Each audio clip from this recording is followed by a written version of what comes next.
If you have been walking every day to fix your leg circulation and your feet are still cold and swollen, what I am about to tell you may change everything.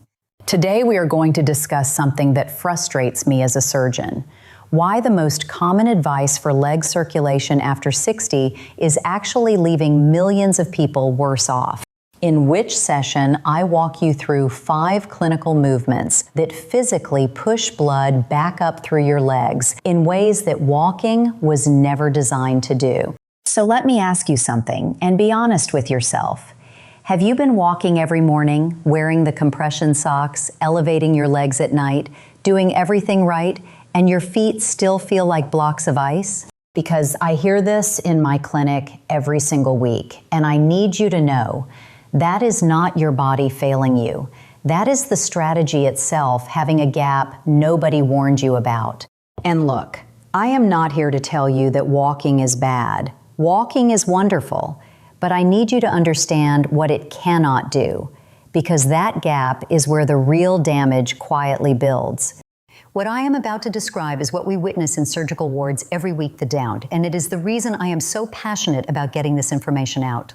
In my operating room, I have seen what happens when poor circulation goes unchecked for too long. Skin that should heal in 2 weeks stays open for months. Infections that should never have started take hold. And limbs that could have been saved arrive too late. And the part that haunts me is this. It almost never starts with something dramatic. It starts with cold toes, numb patches, socks leaving deep marks, and ankles that just puff up by the end of the day. Most people brush those off as just getting older, but in surgical medicine, those are not aging symptoms. Those are circulation warning signs, and there is a very big difference. This next part is the key to understanding everything that follows. Your calves are not just muscles, they are your body's second heart. So here's the piece most people are missing. Your lower legs have their own pumping system, completely separate from your heart, and surgeons actually call it your second heart. It lives inside your calf muscles, and every time those muscles squeeze hard enough, they physically crush the deep veins and force blood upward against gravity back toward your chest. The problem is, after 60, if you sit for 3 or 4 hours a day, that pump goes quiet, and casual walking does not contract those muscles hard enough to wake it back up. So the blood just sits there, pooling in your ankles, stretching your vein walls thinner, starving your tissues of oxygen. And that slow, quiet process is what eventually leads to wounds, falls, and real medical emergencies. But here is the good news, and this is why I made this video. Every single exercise I am about to show you directly targets that pump, and the first 2 do not even require you to stand up. We are counting down from 5 to 1, and I genuinely need you to stay through all of them, because each movement builds on the last. And the number 1 exercise is the one that changes outcomes most dramatically in clinical rehab. All right, movement number 5. This is the seated ankle pump, and I know it looks almost embarrassingly simple, but let me tell you why every surgeon in the world prescribes this one first. When a patient wakes up from leg surgery, before we let them sit up, before we let them stand, the very first thing we tell them to do is pump their ankles, because that single motion is what keeps blood clots from forming while the body is still recovering. And the reason it works is beautifully mechanical. When you pull your toes up toward your shin, the calf muscles stretch. And when you push your toes back down, like pressing a gas pedal, those muscles contract and physically milk the deep veins upward, like squeezing a tube from the bottom. Vascular rehab studies have confirmed this. Patients who performed ankle pumps consistently showed significantly better venous return and measurably less lower leg swelling, even when they could not stand or walk at all. So here is how you do it properly. Sit in any sturdy chair with your feet flat on the floor.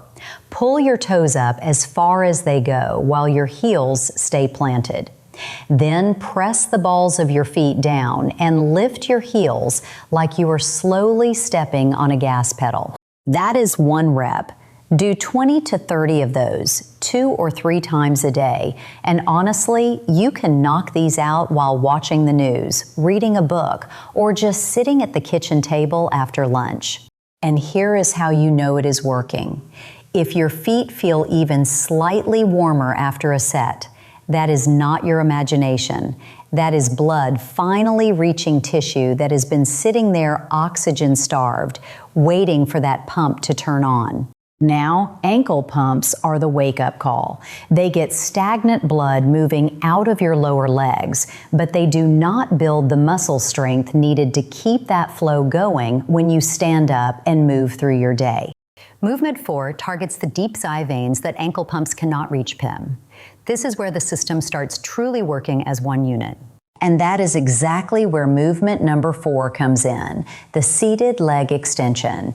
And this one packs way more punch than it looks.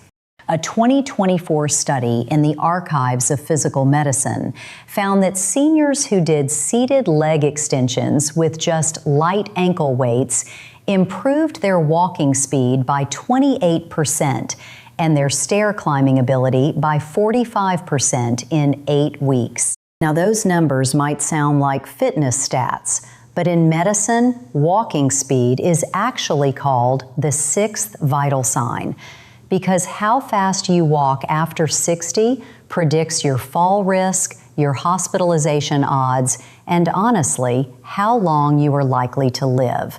Here is why this movement does something walking cannot. When you extend your leg from a seated position, your quadriceps and hip flexors contract simultaneously, while your core locks your spine in place. And that combined contraction compresses the deep femoral veins in your thigh and drives a serious volume of blood upward. Walking barely creates that kind of thigh-level venous pressure because your legs are just swinging forward on momentum. But this exercise forces the muscles to do real, sustained work against resistance, and that is what moves the blood. So here is the execution.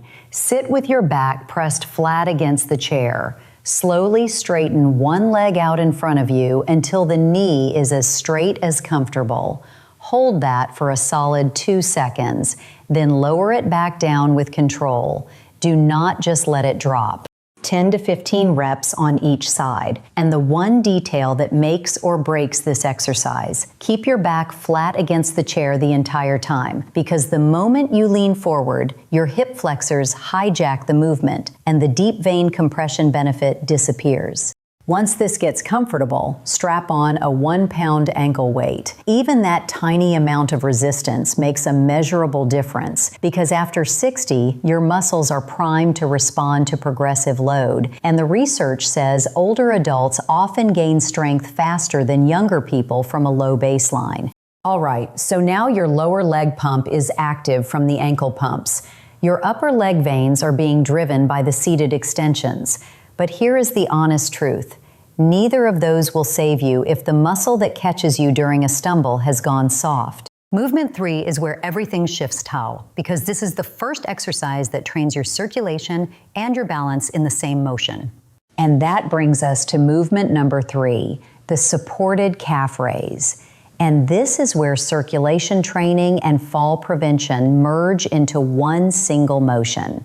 A major analysis referenced by the National Institute on Aging found something that genuinely stopped researchers in their tracks. Calf strength turned out to be one of the single strongest predictors of whether someone over 60 stays independent or ends up needing full-time care. Seniors with stronger calves had dramatically fewer falls and were far less likely to enter assisted living within 5 years. And the reason is that your calf is not just a circulation pump. It is also your primary emergency balance muscle.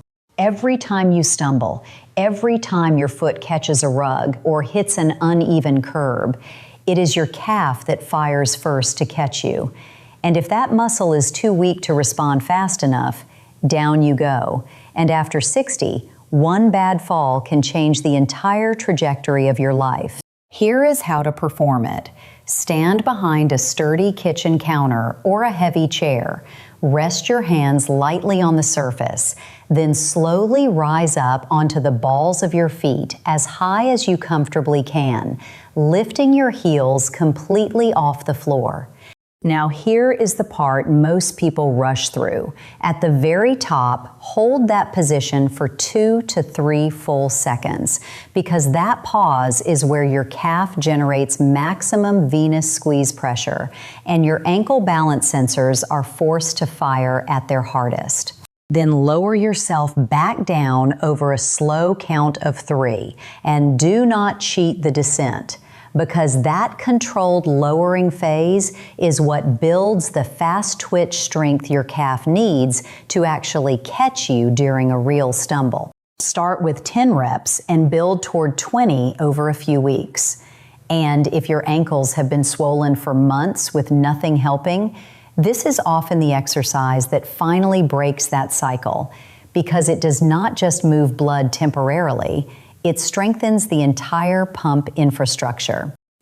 What I need to share with you next genuinely shook the medical community, Fern. Please give me your full attention for this part. Now we are getting into the top 2, and I need to be straight with you. What I am about to explain next carries a medical warning that genuinely shook the research community when the data first came out. Movement number 2, the single leg circulation hold. And before I teach you the technique, let me tell you why this one matters more than most people could possibly guess. Large population studies cited by the National Institutes of Health found that adults over 60 who could not stand on one leg for just 10 seconds had a dramatically higher risk of dying within the next decade. And I do not say that to frighten you. I say it because the fix is so simple that it makes the statistic almost tragic. And the reason it predicts so much is because of what happens when balance starts to go. You move less because you are afraid of falling. And when movement drops, circulation collapses, swelling builds, pain increases, confidence disappears, and one fall triggers a downward spiral that is brutally hard to reverse. But here is what makes single leg standing uniquely powerful for blood flow. When you lift one foot off the ground, every single muscle in your standing leg, from the ankle through the hip, has to contract continuously to hold you upright. And that sustained contraction keeps the venous pump running nonstop for the entire duration of the hold. Walking gives your calf a fraction of a second of pump time on each step.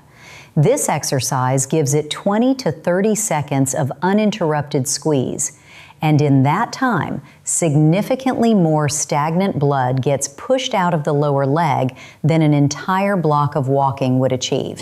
To do this safely, stand next to your kitchen counter and rest one hand lightly on the surface. Then shift your weight onto one leg and lift the opposite foot just an inch or 2 off the ground. You do not need to lift it high. This is not a flamingo pose. It is a circulation hold. Eyes straight ahead, shoulders relaxed. Breathe normally and hold for 20 to 30 seconds. Then switch legs and do 2 rounds on each side. As the weeks go on, start reducing how hard you press on the counter until eventually your hand is just hovering above the surface. That progression is where the real nervous system retraining happens, and your balance and your circulation improve together. But I want to be honest about one thing. Single leg holds keep the pump running and they protect your balance, but they do not generate the raw contractile force needed to fully clear severe pooling from legs that have been struggling for months or years. And that is exactly why movement number 1 exists. The one exercise that shows up in more vascular rehab programs worldwide than any other single movement. This is what I have been building towards since the beginning of this video. Movement number 1, the standing calf pump hold. And once you feel what this does inside your legs, you will understand why surgeons across 3 continents Treat this movement almost like a prescription medication. Across rehabilitation programs in the United States, across Europe, across Japan, this identical exercise appears in nearly every post-surgical circulation recovery protocol, because nothing else activates the calf pump this powerfully while remaining this safe for older adults. Now, this looks similar to movement 3, but there is one critical difference. In the supported calf raise, the goal was strength and balance, but here the goal is maximum sustained venous pressure, and that changes the technique. Stand behind your chair or counter, feet hip-width apart. Rise onto the balls of your feet just like before, but this time, hold the top position for a full 5 seconds while breathing normally and looking straight ahead. 5 seconds does not sound like much until you feel what happens around the 3-second mark. Both calves are at maximum contraction. The deep veins are completely compressed flat between the muscle layers, and blood is being driven upward with more force per second than any walking stride your legs have produced in years. Then lower over 3 to 4 seconds and repeat. Start with 8 reps, build to 15 or 20 over time, and the hold is the entire difference between a leg exercise and a vascular treatment. Without the hold, a calf raise builds muscle. With a 5-second hold, it becomes a medical-grade pump that forces stagnant blood out of your lower legs and drives it back toward your heart. And that is why this single movement dominates rehab protocols worldwide. And the beauty of it is this: it puts almost zero stress on your knees and hips. So even if you are managing arthritis or recovering from a procedure, you can do this safely as long as you have something solid to hold on to. You now have all 5 movements bow, a complete system that took decades of clinical research to validate, and it is yours to start using tonight. So there it is. 5 exercises, 1 complete system, and your legs will never tell you they needed this, because legs do not complain loudly. They just quietly get worse until one day something breaks. Ankle 15 minutes a day, no gym, no equipment beyond a kitchen chair, and you can do every single one of these in your living room tonight. There is genuinely no reason to wait on this. And walking, please keep walking. I love that you walk. But understand that walking is the floor, not the ceiling. And these 5 movements are what fills the gap between a daily stroll and actual vascular protection. If anything I described today sounds familiar, please do not ignore it, Pive. Start with movement 5 this evening and build from there each week. If cold feet, swollen ankles, nighttime leg cramps, tingling, or balance problems have been part of your life lately, start with movement 5 tonight and add 1 new exercise each week until all 5 become your daily 15-minute routine. The circulation your legs have at 80 is being decided right now by what you do this week. And honestly, 15 minutes a day is nothing compared to what is at stake. Now tell me in the comments, which of these 5 exercises surprised you the most, or which one are you starting with tonight? I read every single comment, and I answer as many as I possibly can. Before you leave, the next video covers something most people completely overlook, Faya, and the results may surprise you even more than today. And before you click away, the next video on your screen reveals 1 wall-based exercise that orthopedic surgeons are now calling more effective than walking for building leg strength, joint stability, and balance after 60. Most people skip it because it looks ridiculously easy, but the clinical data says otherwise, and I think you are going to be shocked when you see what it does. Watch that next. Thank you for trusting me with your time today. Hit subscribe so you never miss these surgeon-backed protocols, and share this with someone whose legs need it more than they realize.